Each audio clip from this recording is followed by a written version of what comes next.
Uno de los primeros resultados que obtenemos en un estudio de tiempo es la productividad efectiva observada en la máquina. Podemos hablar, por ejemplo, que un harvester tiene una productividad de 30 metros cúbicos por hora o que un forbarder extrajo 25 metros cúbicos por hora de madera. Ese dato de forma puntual nos sirve para conocer, bueno, cuál era la performance, el comportamiento de la máquina trabajando en esa situación particular.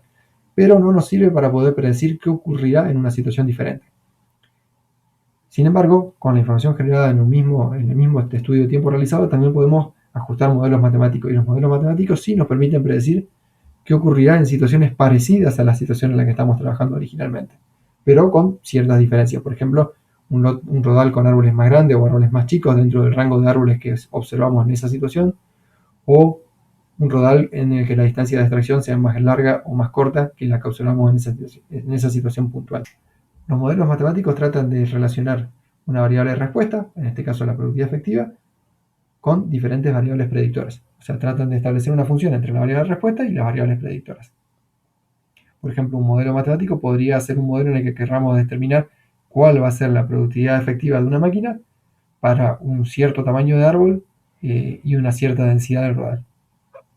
Para ello disponemos de diferentes herramientas. Por un lado tenemos el análisis de varianza de una vía, el análisis de varianza tradicional, en el que nosotros podemos determinar cuál va a ser la productividad media y cuál va a ser la variación entre la productividad de una situación o de otra. El análisis de varianza trabaja con factores fijos. Entonces podríamos decir, bueno, queremos ajustar un modelo en el que querramos estimar cuál va a ser la productividad trabajando en segundos raleos o en terceros raleos. Ahí mu sería la productividad media de la situación y el efecto alfa sería el efecto de raleo. Mediante este modelo ajustado podríamos conocer cuál es la productividad en un tipo de raleo o en otro tipo de raleo diferente. Luego tenemos el análisis de varianza factorial, que es un poco más complejo porque incorpora dos o más factores y las interacciones que ocurren entre ellos. Nosotros podríamos, luego de una serie de estudios de tiempo, construir un modelo en el que determinemos cuál es el efecto del tipo de raleo, segundo o tercero, y también del tipo de máquina empleada, máquina con ruedas o máquinas con orugas, y la interacción que existe entre el tipo de máquina y el tipo de raleo, porque podría ocurrir que las máquinas con ruedas son más productivas en segundo raleo, mientras que las máquinas con orugas son más productivas en terceros raleos.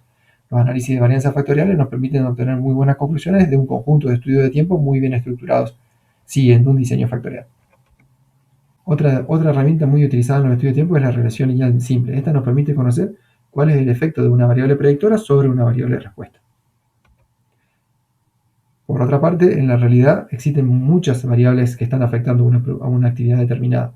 Por ello, la regresión lineal múltiple nos permite conocer cuál es el efecto de dos o más predictoras sobre una variable de respuesta determinada. Por ejemplo, con regresión lineal simple nosotros podríamos determinar cómo el tamaño de los árboles afecta a la productividad de una máquina, mientras que con regresión lineal múltiple nosotros podríamos determinar cómo el tamaño de los árboles y la cantidad de productos que se están cosechando están afectando a la productividad de una máquina de cosecha determinada. Por último, los modelos lineales mixtos son modelos donde por un lado existe una parte fija similar a los modelos anteriores, pero por otro lado también existe una parte aleatoria sobre la que no tenemos control y no podemos llegar a medirla, pero que está afectando a la variable de respuesta. Finalmente, otro aspecto importante es analizar cómo la productividad afecta al costo de producción. Por un lado, sabemos que una actividad de cosecha determinada genera una cierta producción. Por ejemplo, el harvester genera una cierta cantidad de trozos al final del día. Pero también requiere insumos, y vimos que además del tiempo existían otros insumos, como la energía o los lubricantes. Estos insumos representan un costo.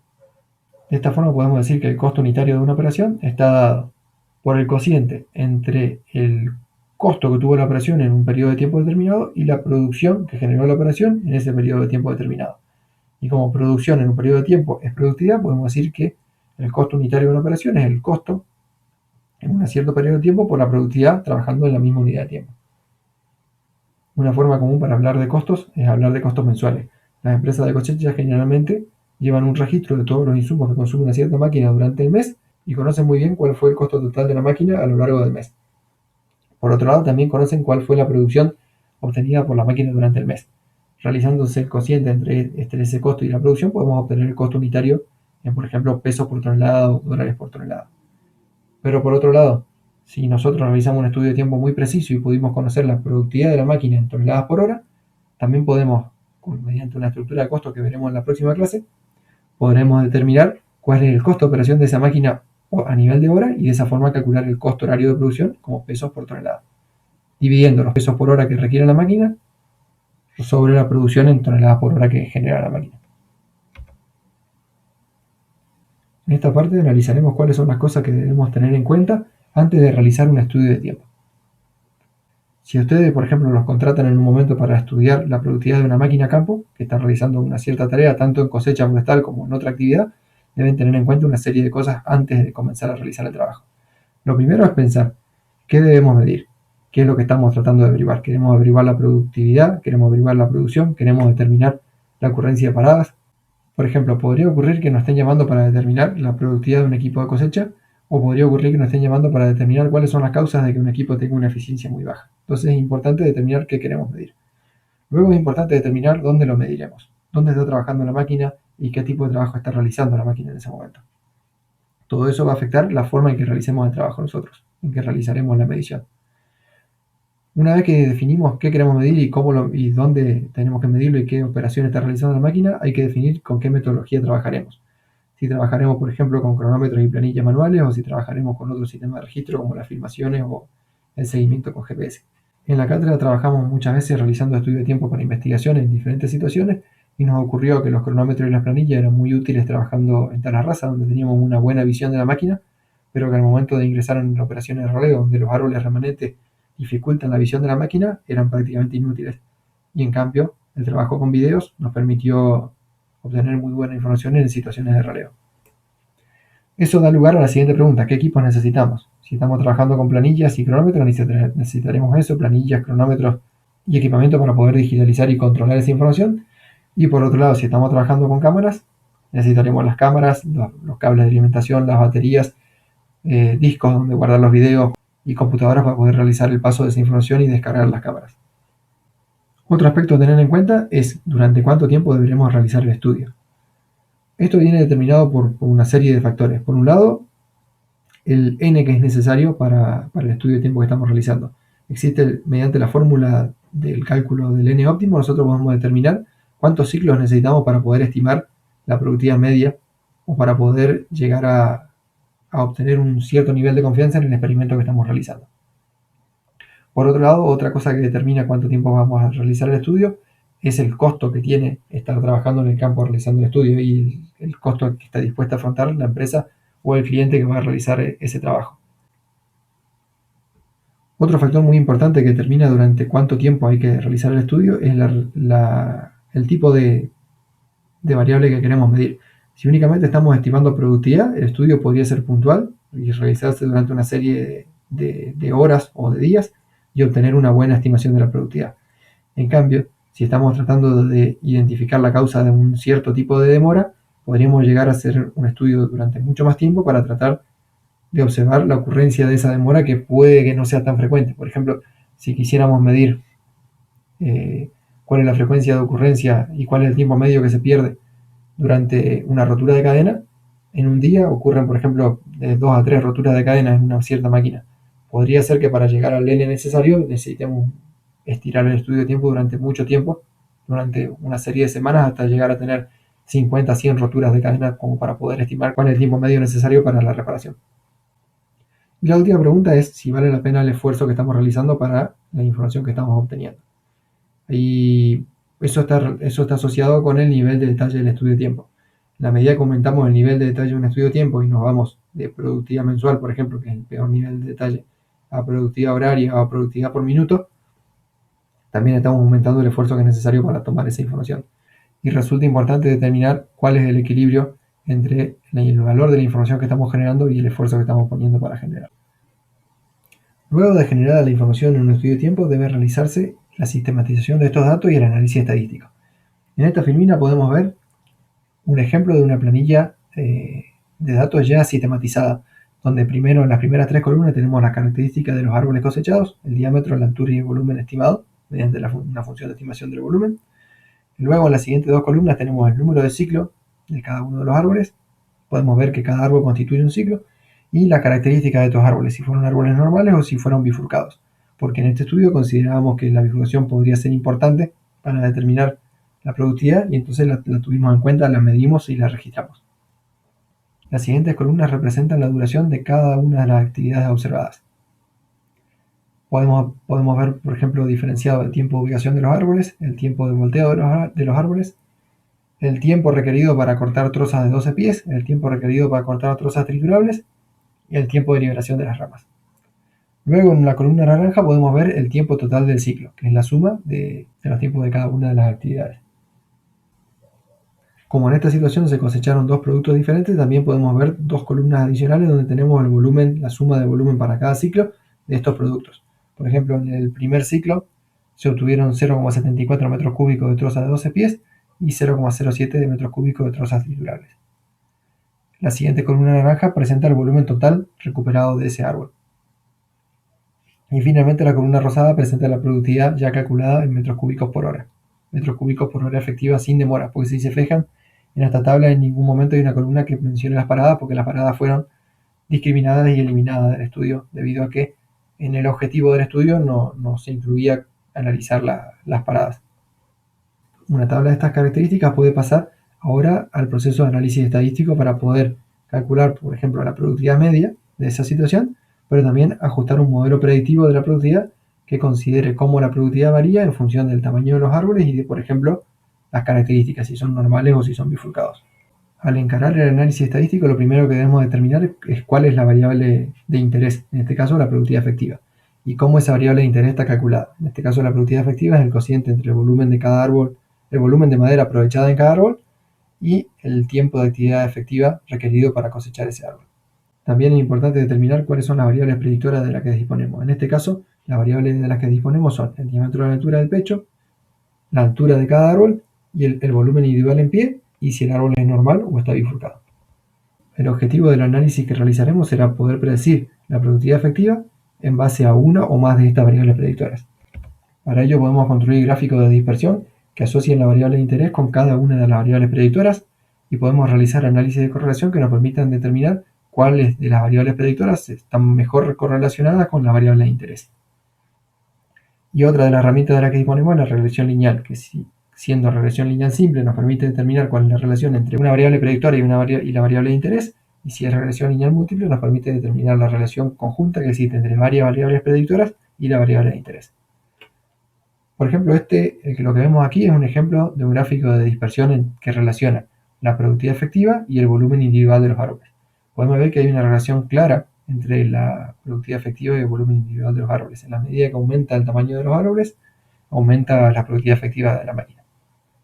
Al construir en Excel una línea de tendencia sobre ese gráfico de dispersión, podemos ver que el R cuadrado de esa línea de tendencia es 0,41. Eso significa que el volumen individual de los árboles está explicando el 41% de la variabilidad observada en la productividad efectiva. Y también podemos ver la función de esa línea de tendencia, que viene a ser una regresión lineal simple.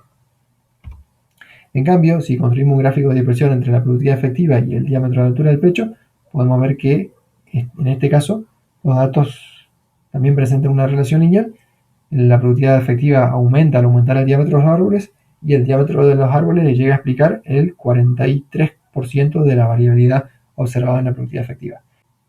En realidad, cuando trabajamos con regresión, lo que hacemos es ajustar distintos modelos. Siempre comenzamos por un modelo lineal donde empezamos a considerar una única variable predictora y vemos cuál es el nivel de predicción alcanzado. En este caso, el valor de R cuadrado fue 0,48. Podemos explicar un 48% de la variabilidad con los datos de los que dispondríamos. Luego probamos cambiar la forma de este modelo. Si se fijan en el gráfico anterior, los datos presentaban una forma un poco curva. Entonces podríamos llegar a incorporar un segundo término al modelo y ya trabajar en regresión lineal múltiple, en el que ese término podría ser el volumen de los árboles elevado al cuadrado. Esto permite dar una curvatura al modelo que estamos ajustando y mejorar su nivel de explicación hasta un 52%. Una vez que tenemos diferentes modelos ajustados, podemos comparar todos sus valores de R cuadrado ajustados y determinar cuál es el mejor modelo por el R cuadrado más elevado. Si se fijan con otro conjunto de datos que permite verlo mejor, aquí podemos ver cuál es la bondad de utilizar un modelo cuadrático que permite una curvatura en el modelo.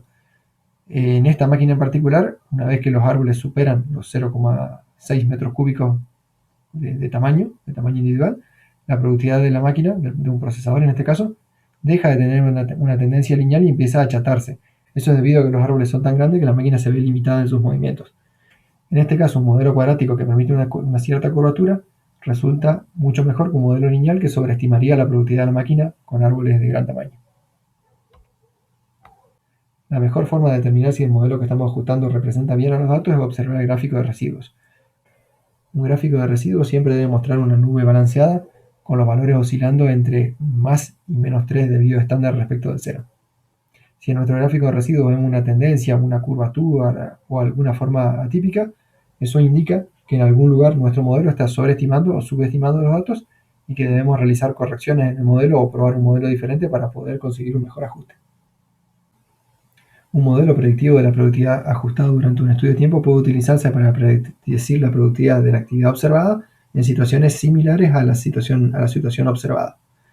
Por ejemplo, este modelo podría publicarse en una revista científica para que otros investigadores lo utilicen, podría suministrarse a un cliente para que ese cliente lo utilice para estimar la productividad de una máquina igual o parecida, trabajando en una situación muy similar o con ligeras diferencias.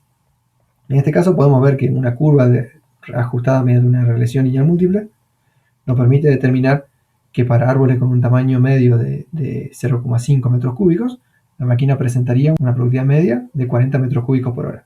En cambio, si estamos trabajando con árboles más grandes, con hasta 0,9 metros cúbicos, la productividad de la máquina aumenta, pero de forma decreciente hasta alcanzar los 50 metros cúbicos por hora efectiva.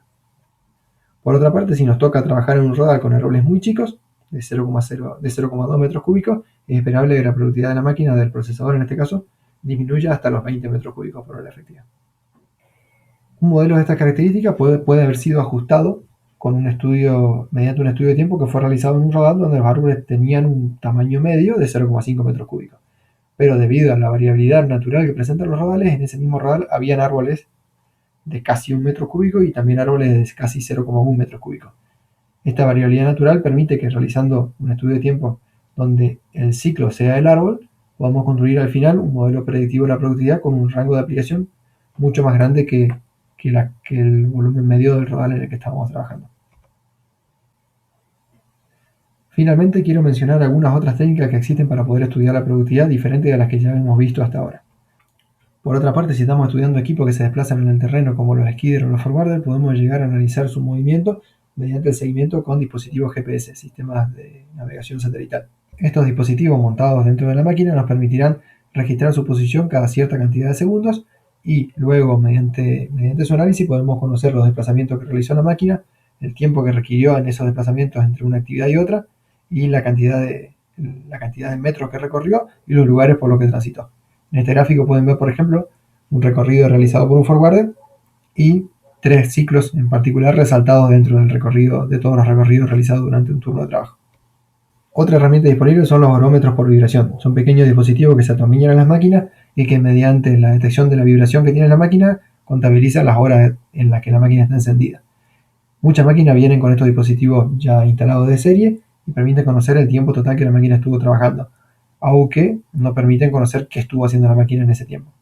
Otra técnica que sí permite recuperar muchísima cantidad de información es la recuperación de los registros del sistema de control de un harvester o de un forwarder. En la imagen de la derecha pueden ver el extracto del registro de un harvester, donde tenemos el perfil de un fuste de un árbol con los diámetros cada 10 centímetros. Un registro de esta característica nos permite conocer exactamente el volumen de las trozas obtenidas y también nos permite conocer la calidad de dichas trozas, la forma, la curvatura, la conicidad. Información que es sumamente valiosa para caracterizar la calidad de la materia prima que es enviada a las industrias desde el campo. Otra alternativa es registrar los pesos transportados mediante la instalación de células de carga en las grúas de los forwarders y de las cargadoras. Esta técnica implica la colocación de una célula de carga en la punta de la grúa, entre la garra y la grúa. Esta célula de carga mide continuamente el peso de las trozas transportadas con la garra y permite, por ejemplo, determinar muy bien la cantidad de madera que se está cargando en un camión antes de alcanzar el peso máximo que puede transportarse. Y finalmente, otra técnica que está utilizándose mucho hoy en día es la comunicación en tiempo real entre las máquinas y la oficina de la empresa contratista. En la actualidad, todos los harvesters y forwarders cuentan con sistemas de control que registran información y sistemas de comunicación que permiten transmitir esa información en tiempo real mediante redes de telefonía celular o mediante comunicación satelital a un centro de control que podría ser, por ejemplo, la oficina del contratista, donde esa información es recabada y nosotros podemos observarla para tomar decisiones. Entre la información comunicada está, por ejemplo, el tiempo total de trabajo, el tiempo total de paradas, la eficiencia que está teniendo la operación, la productividad total generada en un cierto periodo de tiempo, la productividad efectiva que está teniendo la máquina, las características de los árboles que están siendo cosechados, por ejemplo, el volumen medio, el tipo de producto que está siendo elaborado en el rodal, que se está elaborando en el rodal, el volumen que se está elaborando de cada producto, las dimensiones de las trozas que se están obteniendo y, por ejemplo, el consumo de combustible que tiene la máquina, la incidencia de roturas o de problemas en los motores. Toda esta información que se transmite en tiempo real puede ser aprovechada para monitorizar a distancia las operaciones, para planificar, por ejemplo, el despacho de camiones, para planificar la realización de reparaciones en las máquinas, las paradas. El desarrollo de estos sistemas de comunicación en tiempo real ha dejado de lado, en cierta medida, la importancia de los estudios de tiempo realizados manualmente a campo, pues la información obtenida es muy similar, tiene un nivel de precisión muy similar y su costo es mucho menor. En ese sentido, es importante en cualquier tipo de estudio que realicemos comparar, hacer un balance entre el costo que tiene el estudio que estamos realizando y la precisión de la información que estamos obteniendo. Y es importante analizar cuál es la precisión real de la información que necesitamos obtener y qué costo estamos dispuestos a afrontar. Por ejemplo, existen muchos estudios semiautomatizados que, aunque tienen una precisión menor, también tienen un costo mucho menor que un estudio manual bien detallado. Y en el caso de que realicemos un estudio manual, por ejemplo con asistido por planillas o asistido por videos, también es importante analizar cuál es el balance entre el esfuerzo de registro en el campo y el esfuerzo de análisis posterior. Por ejemplo, el registro con planillas presenta un gran esfuerzo en el campo debido a que uno está tomando los datos directamente al lado de la máquina y expuesto a todas las condiciones de trabajo del lugar, pero luego tiene el análisis es muy rápido porque simplemente es necesario pasar los datos a una planilla, digitalizarlos y procesarlos. En cambio, el registro con video facilita mucho el trabajo a campo debido a que uno únicamente instala la cámara y las monitoriza sin tener que estar expuesto a la operación. Pero, por otro lado, el análisis de los videos es mucho más dificultoso y podemos llegar a necesitar hasta 3-4 días de trabajo en el gabinete por cada día registrado a campo. Para complementar esta discusión, los invito a que lean un conjunto de papers y que traten de determinar las respuestas a estas preguntas en esos estudios. Los trabajos que les enviamos son un conjunto de trabajos realizados en Argentina y en Brasil, donde los investigadores trataron de determinar cuál fue la productividad de diferentes máquinas trabajando en distintas situaciones. Queremos que lean cada trabajo y que traten de identificar la respuesta a las siguientes preguntas. Por un lado, ¿cuál fue el objetivo del estudio? ¿Qué buscaba el investigador cuando realizó el estudio de tiempo que dio origen a ese trabajo? En segundo lugar, ¿qué tipo de máquina fue evaluada? Hay trabajos con harvester, trabajo con forwarder, trabajo con skidder, con feller, con cargadora e incluso hay un trabajo de transporte. Entonces, ¿qué tipo de máquina estaba siendo evaluada? Algunos trabajos evalúan más de un tipo de máquina y en ese caso pueden indicar cuáles son las máquinas evaluadas. También queremos que identifiquen qué tipos de técnicas fueron empleadas para el estudio de tiempo. En general, los trabajos emplearon técnicas manuales, pero aplicaron diferentes técnicas. Algunos utilizaron estudio multimomento, otros utilizaron estudio de tiempo continuo. Entonces eso es importante que lo puedan identificar. Cada investigador utilizó un nivel de detalle diferente en su estudio. Indiquen cuáles son las actividades que conformaron el ciclo operacional en cada caso. También determinen de qué forma fue medida la producción realizada. Vean qué tipo de análisis estadístico se utilizó para procesar la información y vean si los resultados y conclusiones que se alcanzaron son consistentes con los resultados del análisis realizado. Y si ustedes tuvieran que realizar ese trabajo, ¿qué mejora propondrían? Recuerden que cuando se leen trabajos científicos de estas características, lo primero que se hace es leer el resumen para poder tener una idea sobre qué trata el trabajo. Luego se lee un poco la introducción para poder entender qué motivó el desarrollo del trabajo y cuál fue su objetivo. Luego, si a uno le interesa cómo fue realizado el trabajo, se puede leer la metodología y ahí está bien detallado la forma en que se realizó y que se midió cada cosa. La sección de resultados presenta los resultados en bruto del estudio y la sección de discusión presenta un análisis de esos resultados comparándolo con la bibliografía existente hasta el momento, mientras que las conclusiones pueden o no estar presentes y presentan un resumen de los principales resultados obtenidos y su importancia.